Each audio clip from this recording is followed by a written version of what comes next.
Hello दोस्तों, कैसे हैं आप सभी। उम्मीद है बहुत ही अच्छे होंगे। दोस्तों, आप सभी लोग यूं ही तैयारी में लगे रहिए, कारवां बनता रहेगा और आप एक दिन अवश्य अपनी मंजिल को पालेंगे। दोस्तों, आज के इस क्लास में हम एक नए चैप्टर के साथ उपस्थित हैं जिसका नाम है एलसीएम एंड एचसीएफ। दोस्तों, आज की इस क्लास में हम बिल्कुल बेसिक से एलसीएम और एचसीएफ के बारे में चर्चा करेंगे और चीजों को समझेंगे। बिल्कुल बेसिक कॉन्सेप्ट से लेकर चलेंगे और धीरे धीरे चीजों को आगे बढ़ाएंगे। तो आइए दोस्तों, हम शुरू करते हैं आज की ये क्लास। तो सबसे पहले मैं चर्चा कर लेता हूं कि एलसीएम किसे कहते हैं और एचसीएफ किसे कहते हैं। दोस्तों, एलसीएम का मतलब होता है लोएस्ट कॉमन मल्टीपल और एचसीएफ का मीनिंग है हाईएस्ट कॉमन फैक्टर। तो दोस्तों, सबसे पहले हम जो चर्चा करेंगे तो हम ये देखते हैं कि मल्टीपल और फैक्टर में क्या डिफरेंस है। देखिए दोस्तों, जो मल्टीपल है, मल्टीपल होता है गुणज और फैक्टर का मीनिंग होता है गुणनखंड।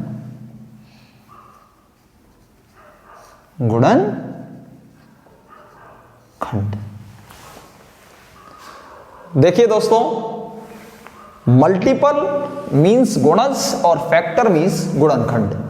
मैं एक संख्या लेता हूं 12।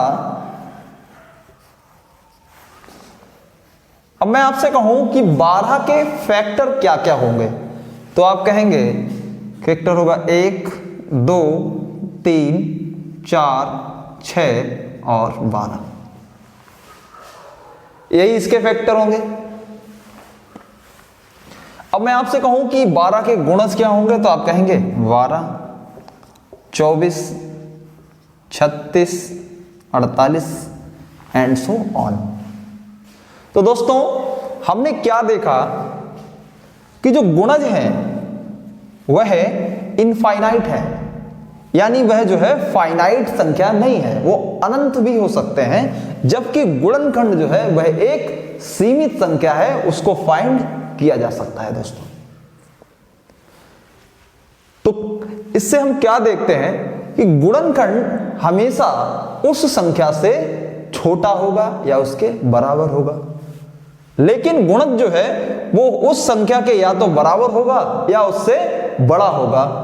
ये दोनों में डिफरेंस है, मल्टीपल और फैक्टर में। तो दोस्तों, आज की इस क्लास में हम पढ़ेंगे एचसीएफ के बारे में और हम यहां पर एचसीएफ की चर्चा करेंगे।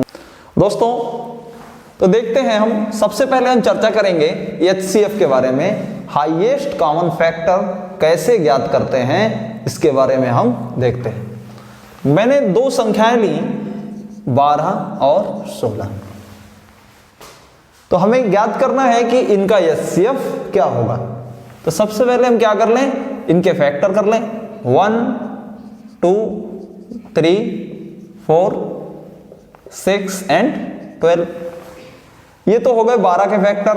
अब 16 के हम फैक्टर करें तो क्या होंगे, 1 होगा, 2 होगा, 4 होगा, 8 होगा और 16 होगा।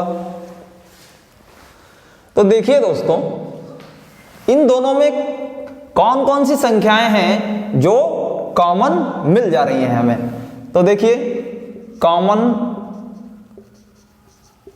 नंबर्स,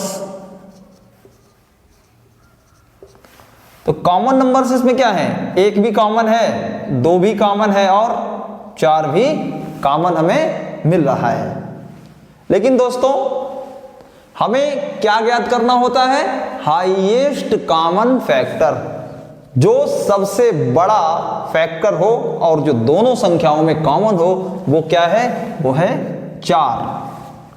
तो हमारा जो HCF हो जाएगा, हमारा जो HCF हो जाएगा वो क्या हो जाएगा, 4 हो जाएगा। इस प्रकार से दोस्तों हम HCF को फाइंड करते हैं। तो दोस्तों यहां से हमने HCF फाइंड कर लिया है। अब हम यहीं पर समझ लेते हैं कि HCF और LCM में क्या डिफरेंस होता है।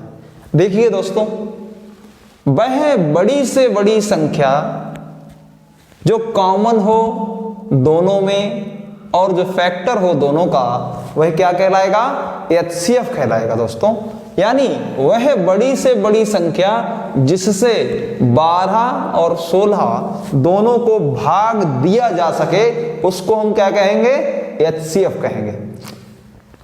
और यहां देखिए LCM में क्या है, यहां देखिए दोनों में 48 कॉमन है, 96 भी कॉमन है। लेकिन LCM का क्या अर्थ होता है, LCM का अर्थ होता है लोएस्ट कॉमन मल्टीपल, यानी सबसे छोटा गुणज जो दोनों में कॉमन हो उसको हम क्या कहेंगे, LCM कहेंगे। और जिस संख्या में वह छोटी से छोटी संख्या जिसको हम 12 और 16 दोनों से भाग कर सकें उसे LCM कहेंगे। तथा जिस बड़ी से बड़ी संख्या से 12 और 16 दोनों को भाग दिया जा सके उसे क्या कहेंगे, HCF कहेंगे दोस्तों। तो दोनों में डिफरेंस यही है। आप समझ पाए होंगे HCF और LCM में डिफरेंस क्या होता है। हम बात करेंगे अगले क्वेश्चन पर। तो दोस्तों सबसे पहले HCF को फाइंड करने के लिए जो है वो 3 विधियां हैं। HCF को हम 3 तरीके से फाइंड कर सकते हैं। तो सबसे पहले हम यहां पर हम तीनों विधियों पर चर्चा करेंगे और तीनों ही विधियां हम ज्ञात करना सीखेंगे दोस्तों। तो HCF में सबसे पहले कौन सी विधि का प्रयोग करेंगे हम, उसके बारे में हम चर्चा करते हैं। तो पहली विधि जो है वो है prime factor method. Prime factor method दोस्तों, प्राइम फैक्टर मेथड के द्वारा हम HCF फाइंड करते हैं। दोस्तों मैं 2 संख्याएं लेता हूं 16 और 24। हमें इनका HCF फाइंड करना है। तो हम प्राइम फैक्टर मेथड का प्रयोग करके किस तरह से HCF फाइंड कर सकते हैं इसके बारे में चर्चा करेंगे दोस्तों। सबसे पहले हम 16 के गुणनखंड कर लें। तो इसको हम क्या लिख सकते हैं, 8 दूनी 16, यानी 2 की पावर 3 गुणा में 2, यानी 2 की पावर 4। और अगर हम इसका फैक्टर करें तो 8 तियां 24, 2 की पावर 3 गुणा में 3। हमने इनके क्या कर लिए, प्राइम फैक्टर कर लिए। और प्राइम फैक्टर करने के बाद HCF ज्ञात करने के लिए हम क्या करते हैं कि मिनिमम पावर वाले टर्म को लेते हैं जो दोनों में कॉमन हो और जिसकी पावर कम हो, उसको हम लेते हैं कब, जब हम HCF ज्ञात करते हैं तब।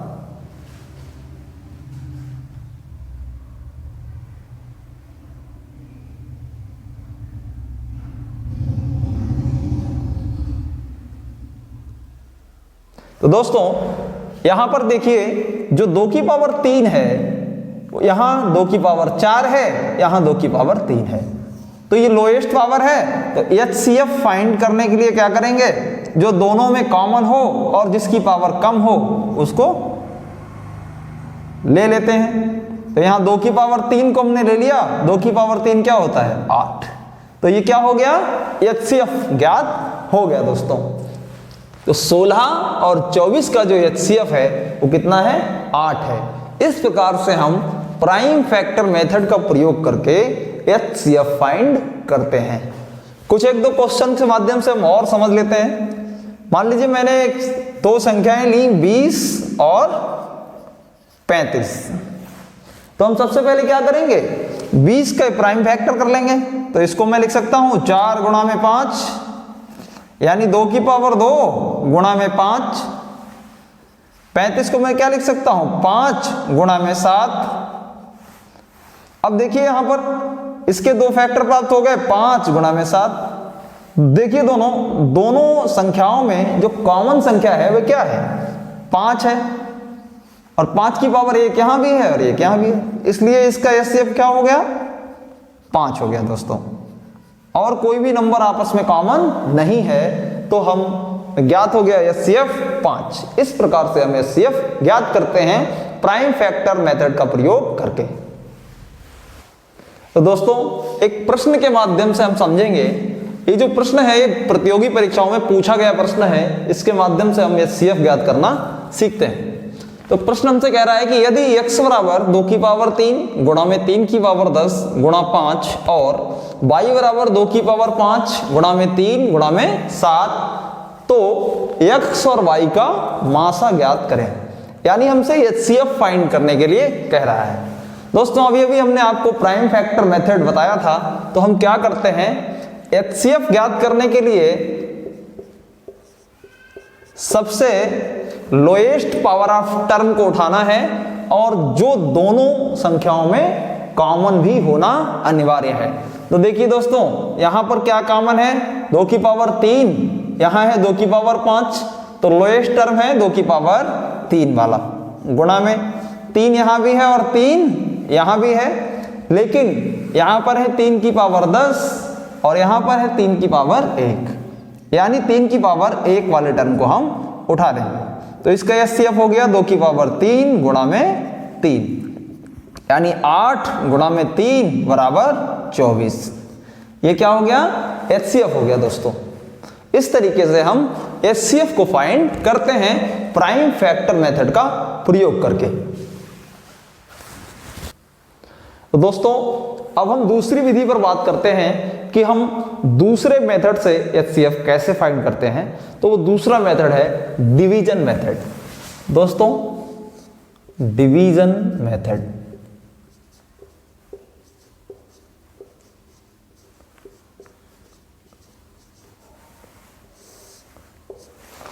ये सबसे पुराना मेथड माना जाता है HCF को ज्ञात करने का, इसलिए डिवीजन मेथड को हम सीखते हैं दोस्तों।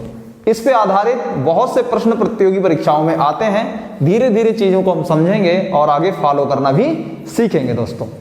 तो मैं 2 संख्याएं लेता हूं, मान लीजिए 2 संख्याएं हैं 20 और 35 का हमें यह HCF निकालना है डिवीजन मेथड के माध्यम से। तो हम क्या करेंगे, देखिए दोस्तों 20 से हम 35 को भाग देना शुरू कर देंगे।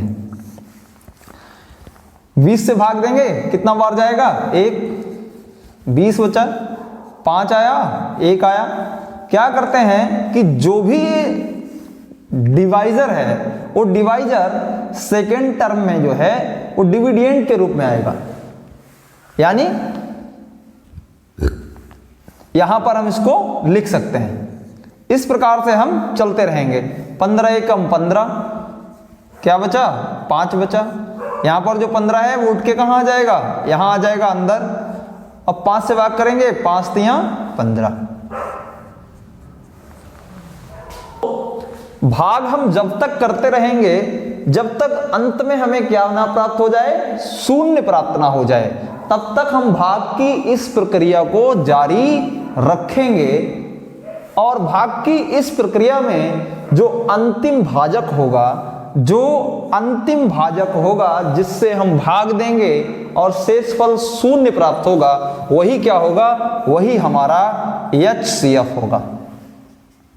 तो यहां पर HCF क्या आ गया, 5 आ गया दोस्तों। इस प्रकार से हम भाग विधि यानी डिवीजन मेथड से, इसको हम भाग विधि कहते हैं, डिवीजन मेथड से HCF फाइंड करते हैं। एक उदाहरण मैं और लेता हूं, फिर आप चीजों को और बेहतर से समझ पाएंगे। 611 1363। दोस्तों वही प्रक्रिया हम अपनाएंगे। 611 से भाग देंगे काहे में, 1363 में। 611 का भाग देंगे, 611 दूनी कितना हो जाएगा, 1222। 3 में से 2 गया 1, 6 में से 2 गया 4, 3 में से 2 गया 141 बच गया। अब इस 611 को हम कहां लिख लेंगे, अंदर, इस प्रकार से। ऐसे ही चलता रहेगा। 14 चक्कू 56 यानी 4 बार जाएगा लगभग। 4 एकम 4, 4 चौक 16 का 6 हासिल 1, 4 एकम 4 और 1 5। यहां घटा देंगे, 11 में से 4 गया कितना बचा 7, 10 में से 6 गया 4। 141 कहां जाएगा, अंदर आ जाएगा। जो भी जिससे हम भाग दे रहे हैं वो सेकेंड टर्म में अंदर आएगा और जो शेषफल है वो बाहर रहेगा, उसी से हमको लगातार भाग देना है। और इस प्रक्रिया को हमें जब तक फॉलो करना है जब तक अंतिम शेषफल जो है वह शून्य प्राप्त ना हो जाए। चलिए दोस्तों 47 का भाग देंगे, लगभग कितना बार जाएगा, 4 चौक 16, 7 चौक 28, ज्यादा हो जा रहा है। 4 तिया 12, 3 बार जा सकता है। 3 सत्ते 21 का 1 हासिल कितना बचा 2, 3 चौक 12 और 2 14। देखिए दोस्तों यहां पर ये पूरी तरीके से 0 हो गया। और HCF क्या प्राप्त हुआ, HCF क्या होता है, भाग विधि में HCF वह अंतिम भाजक है जिसे भाग देने पर जो शेषफल है वो शून्य प्राप्त हो जाए, उसी को हम क्या कहेंगे, HCF कहेंगे। और यहां पर हमें HCF प्राप्त हो गया 47, यानी 611 और 1363 दो संख्याएं हैं, इनका HCF होगा 47। तो दोस्तों भाग विधि से इस प्रकार हम HCF फाइंड करते हैं। तो दोस्तों लॉन्ग डिवीजन मेथड के द्वारा जो HCF से संबंधित प्रश्न पूछे जाते हैं वो इस प्रकार से प्रतियोगी परीक्षाओं में पूछे जाते हैं। दोस्तों एक प्रश्न के माध्यम से हम समझ सकते हैं, लंबी भाग विधि से HCF ज्ञात करने पर भागफल का क्रम ऊपर से नीचे 3 1 3 है और आखिरी भाजक 6 है, दोनों संख्याओं का योग बताएं। तो दोस्तों हम दोनों संख्याएं कैसे ज्ञात करेंगे, क्या करेंगे हम, देखिए उसने भागफल का क्रम हमें दिया है 3 1 3 और अंतिम भाजक भी बताया है। अंतिम भाजक का मतलब क्या होता है, HCF भी हमें दिया गया है, HCF है 6। अंतिम भाजक को ही हम क्या कहते हैं, HCF कहते हैं दोस्तों। तो अंतिम भाजक है 6। तो एक चीज तो कंफर्म है दोस्तों कि जो लास्ट डिवाइजर होता है उस लास्ट डिवाइजर से जब हम संख्या को भाग देते हैं तो क्या होता है कि जो शेषफल है वो आता है शून्य। क्या आता है, शून्य आता है दोस्तों। इतनी बात तो हमने पीछे अभी समझ ली थी। अब देखिए दोस्तों जब हमने उस संख्या को भाग दिया होगा, जो संख्या यहां रही होगी, तो शेषफल आया शून्य और भागफल गया 3। तो हम कॉमन सेंस सी बात है कि हम ये जान सकते हैं कि वे संख्या क्या रही होगी। 6 से 3 को गुणा करेंगे, 6 तिया 18, यानी निश्चित तौर पर हमने उस संख्या से क्या घटाया होगा, 18 घटाया होगा, तभी जाकर वह संख्या क्या प्राप्त हुआ, शेषफल हमें 0 प्राप्त हुआ। यानी जिस संख्या में हमने भाग दिया वह संख्या क्या थी, 18 थी। तो दोस्तों ये जो अंदर 18 लिखा है ये कहां से आया है, ये आता है यहां से, तो ये 18 यहां आ गया। एक बात तय है कि जो 6 यहां पर आपको शेषफल दिख रहा है ये कैसे आया होगा, जब हमने 18 एकम 18 एक बार भागफल गया है, यानी 18 की 1 से गुणा की 18, किसी संख्या से हमने क्या घटाया, 18 घटाया, तब जाकर हमें शेषफल क्या प्राप्त हुआ, 6। यानी वो हमने संख्या कौन सी रही होगी, 24 रही होगी। यहां से ज्ञात कर सकते हैं 18 और 6 24। जब भी हमें इसके ऊपर की संख्या ज्ञात करनी हो तो शेषफल को इन दोनों के गुणनफल में जोड़ देंगे तो ऊपर वाली संख्या हमें पता चल जाएगी कि वह संख्या क्या रही होगी। तो दोस्तों देखिए ये जो 24 है ये कहां से आया, ये आपको यहां से मिला होगा निश्चित तौर पर। और देखिए यहां पर जो 18 शेषफल है ये कैसे प्राप्त हुआ, 24 तिया 72। किसी संख्या से हमने 72 को जब घटाया तो शेषफल मिला 18, यानी वे संख्या क्या रही होगी, 8 और 2 10 का 0। हासिल कितना बचा, 1 7 और 1 8 और 1 9। यानी वे दोनों संख्याएं हमें ज्ञात हो गई वो दोनों संख्याएं क्या हैं? 24 और 90। दोनों संख्याएं हैं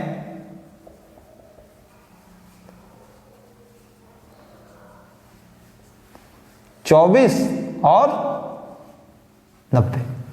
और हमसे सवाल में पूछा गया है दोनों संख्याओं का योग बताएं, यानी 24 प्लस 90 इज इक्वल टू क्या हो गया? 114। प्रश्न में हमसे पूछा गया है दोस्तों कि दोनों संख्याओं का योग कैसे ज्ञात करेंगे। तो इस प्रक्रिया के तहत दोस्तों हम ज्ञात करते हैं और भाग विधि से संबंधित इस टाइप के प्रश्न प्रतियोगी परीक्षाओं में पूछे जाते हैं। तो दोस्तों आज हमने HCF की दो विधियों के बारे में चर्चा कर ली है। सबसे पहली विधि थी प्राइम फैक्टर मेथड। मैंने आपको बताया कैसे प्राइम फैक्टर लेकर हम HCF फाइंड करते हैं। और दूसरी विधि जो है वह है डिवीजन मेथड, भाग विधि, जो HCF ज्ञात करने की सबसे पुरानी विधि है। और HCF पर कैसे कैसे डिवीजन मेथड पर सवाल बनता है उसके बारे में भी हमने चर्चा की। इस प्रक्रिया के तहत हम संख्याओं को ज्ञात कर पाते हैं। तो दोस्तों आज की इस वीडियो में इतना ही। मिलते हैं अगली वीडियो में, तब तक के लिए नमस्कार, धन्यवाद।